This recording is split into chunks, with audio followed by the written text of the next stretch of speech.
Selamat pagi anak-anak. Bagaimana kabarnya semuanya? Ibu harap kalian baik-baik saja ya.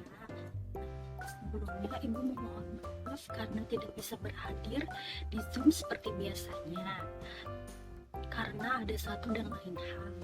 Jadi hari ini kita belajar melalui video yang sedang kalian tonton. Tapi walaupun begitu, Ibu harap kalian tetap semangat dalam belajarnya. Oke?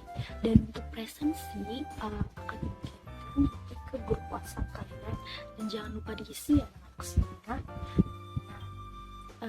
Ada yang masih ingat nggak nih materi apa yang kita bahas di minggu kemarin? Ayo, ada yang masih ingat nggak? Ingatkan kembali, materi yang kita bahas di minggu kemarin itu adalah sidang PPKI. Nah, sidang PPKI ini terbagi menjadi 3, yaitu sidang PPKI yang pertama yang dilaksanakan pada 18 Agustus 1945, dan yang kedua itu sidang PPKI yang kedua yang dilaksanakan pada 19 Agustus 1945, dan yang ketiga itu sidang PPKI yang ketiga yang dilaksanakan pada 22 Agustus 1945. Nah, sampai sini kalian udah tahu nggak apa yang materi yang akan dibahas pada hari ini? Nah, iya, hari ini kita akan membahas mengenai sidang PPKI yang kedua dan yang ketiga. Sebelum Ibu jelaskan, Ibu harap kalian sudah siapkan pulpen dan kalian agar mencatat hal-hal yang penting yang Ibu jelaskan.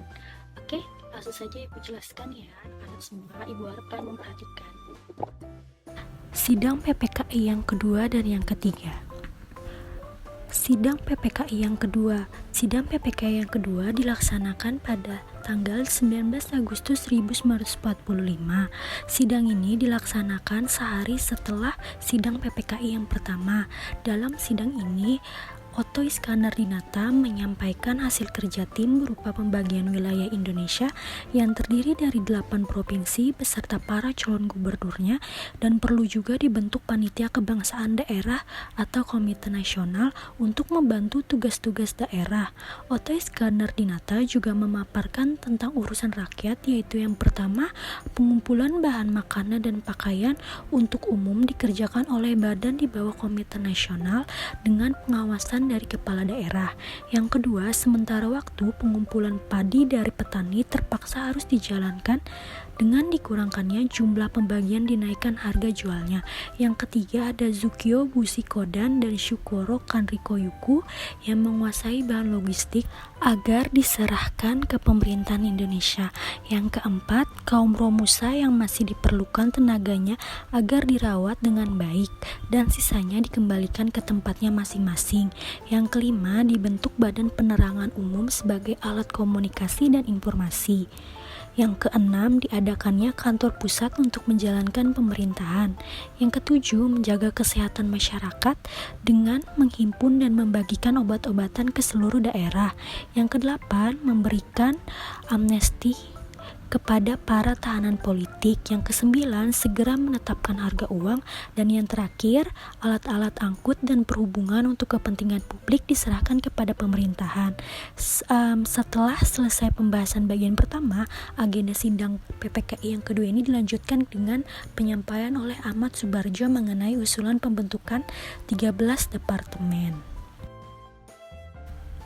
Dari sidang PPK yang kedua ini dapat disimpulkan bahwa yang pertama, wilayah Indonesia itu terbagi menjadi 8 provinsi beserta para calon gubernurnya. Yang pertama itu ada Jawa Barat, Jawa Tengah, Jawa Timur, Kalimantan, Sumatera, Sulawesi, Sunda Kecil, dan Maluku. Dari 8 provinsi tersebut itu memiliki gubernurnya masing-masing. Sumatera itu dipimpin oleh Tengku Muhammad Hasan, Jawa Barat itu dipimpin oleh Sutarjo Karto Hadikusumo, Jawa Tengah oleh R. Panji Suroso, Jawa Timur oleh R. A. Suryo, Sunda Kecil oleh I Gusti Ketut Puju Suroso, Kalimantan oleh Insinyur Pangeran Muhammad Noor, Sulawesi oleh Mr. J. Ratulangi, dan yang terakhir Maluku dipimpin oleh Dr. GSSJ Latuharari. Selain dari ke-8 provinsi beserta gubernurnya tadi, PPKI juga membentuk departemen-departemen dan menunjuk para menterinya. Awalnya Ahmad Subarjo itu memberikan usul untuk membentuk 13 departemen. Namun setelah dilakukan pembahasan, forum memutuskan adanya 12 departemen dan 1 menteri negara. Seperti tabel yang telah Ibu tampilkan, itu ada 12 departemen dan 1 menteri negara. Jadi totalnya ada 16. Kalian bisa baca pada tabel berikut yang Ibu tampilkan, nama-nama departemen yang telah dibentuk beserta menteri yang telah ditunjuk.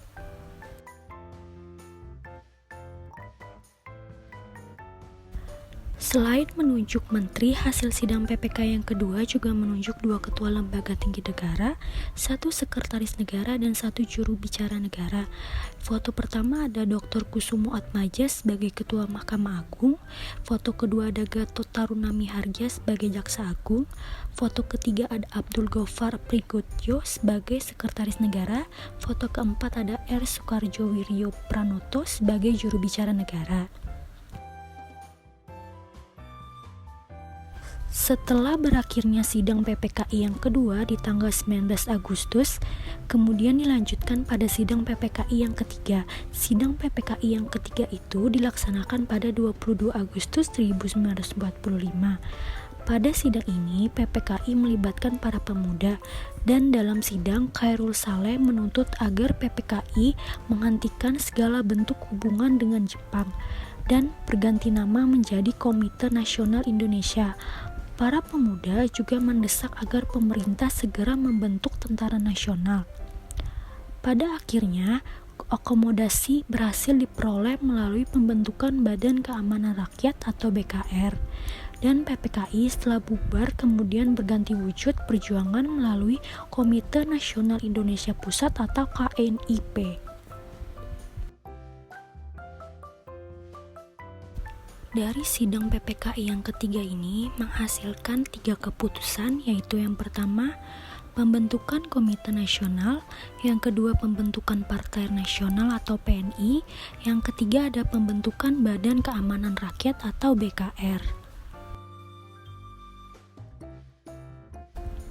Yang pertama ada pembentukan Komite Nasional. Komite Nasional Indonesia atau KNI dibentuk sebagai upaya mewujudkan cita-cita bangsa Indonesia untuk menyelenggarakan kemerdekaan yang berdasarkan kedaulatan rakyat. KNI ini terdiri atas Komite Nasional Indonesia Pusat yang berada di Jakarta serta KNI lokal di setiap provinsi di Indonesia dengan tugas utama membantu Presiden dalam menjalankan pemerintahan. KNI ini diresmikan dan dilantik anggotanya pada 29 Agustus 1945 di Gedung Kesenian Pasar Baru, Jakarta. Yang kedua ada pembentukan Partai Nasional.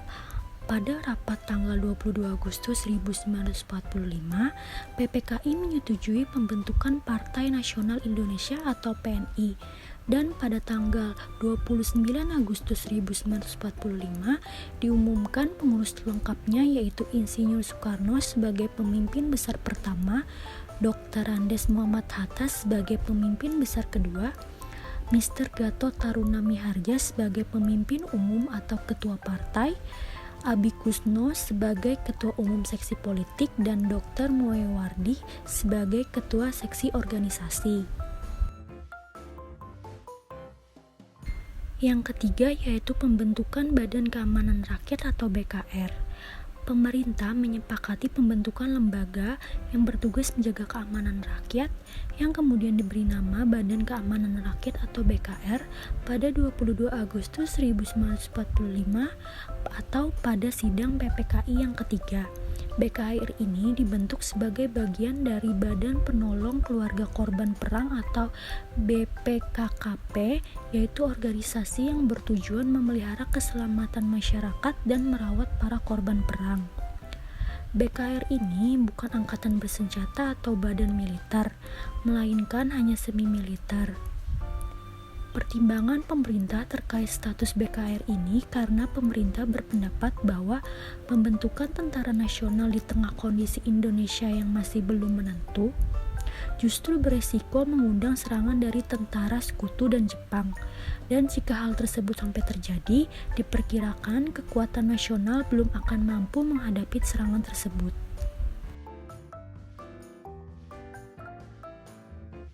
Setelah mendengar penjelasan dari Ibu tadi, Ibu minta kalian masing-masing menuliskan kesimpulan pada materi kita pada hari ini di kolom komentar.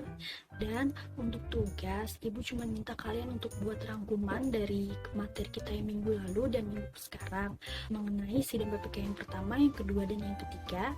Terus kalian kumpul di minggu depan. Mungkin itu dulu yang bisa Ibu sampaikan. Salah hilap mohon maaf. Sampai ketemu minggu depan. Tetap semangat ya. Dadah.